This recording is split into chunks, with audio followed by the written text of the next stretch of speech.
In the 1980s and 90s, Toys R Us was more than a store, it was a destination.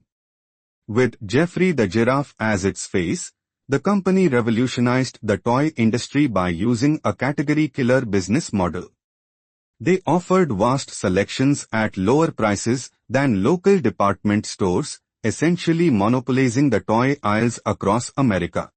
But by the early 2000s, the landscape was shifting. Big box retailers like Walmart and Target began using toys as loss leaders, selling them at a loss just to get parents inside the store to buy groceries and electronics. Toys R Us, which only sold toys, couldn't match these giants on price or convenience. In 2005, the company's stock price was stagnant. Seeking a change, the board agreed to a massive deal, a leveraged buyout. Three firms, KKR, Ban Capital, and Vornado Realty Trust, offered to buy the company for $6.6 billion. But here is the catch, they didn't just use their own cash. A leveraged buyout, or LBO, is a financial strategy where a buyer uses a small amount of their own money and a huge amount of borrowed money to purchase a company. The debt is then placed on the books of the company being bought, not the buyers.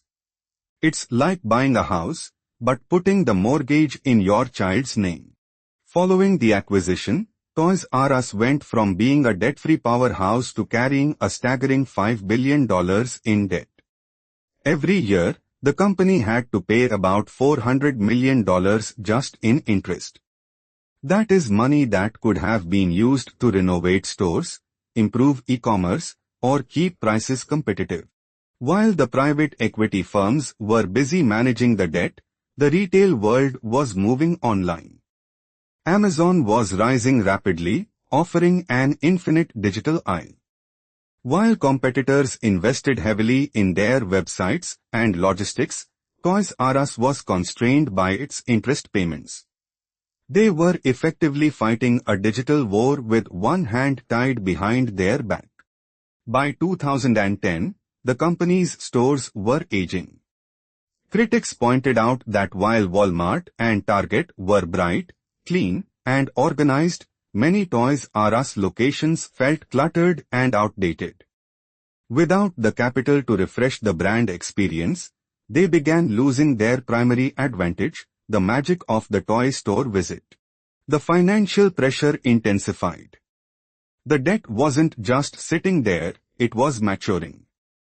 This meant the company had to constantly refinance, paying fees to banks and investors to push back the deadlines. Between 2005 and 2017, Toys R Us paid over $400 million in advisory fees alone to their private equity owners. In September 2017, the inevitable happened. Facing a wall of debt maturities they couldn't cover and declining sales, Toys R Us filed for Chapter 11 bankruptcy. They hoped to restructure their debt, but the retail environment was too unforgiving.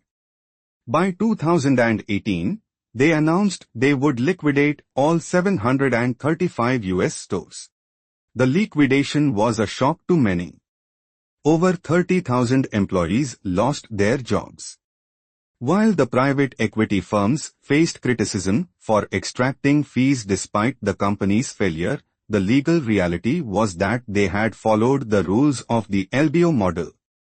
The business simply couldn't generate enough cash to satisfy both its creditors and its customers.